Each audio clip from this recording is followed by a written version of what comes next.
सले हरे मारे लिताना सुनिल मैया गोहार हो। हाथ जोड़ी पौआ परी छुइले चरण तोहार हो।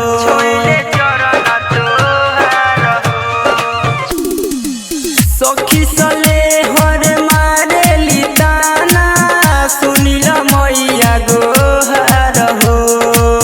हाथ जोड़ी पौआ परी छुइले चरण तोहार हो। झूठो मूठो के सपना न देखाव हो।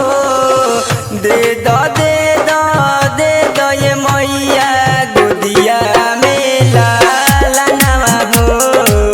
ये कहीं लाला ना खाती लगे गोदिया सुना सुना हो।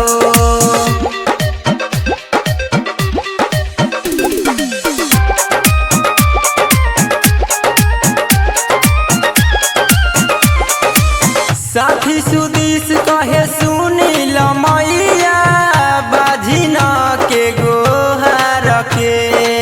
तूफान मिथिलेश करे पूजैया दोनों हाथवा जोड़ के।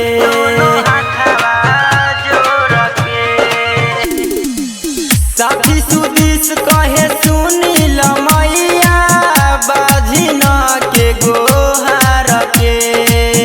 तूफान मिथिलेश करे पूजैया दोनों हाथवा जोड़ के।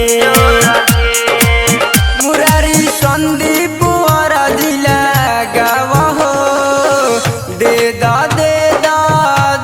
ये मैया गोदिया में बालकवा हो।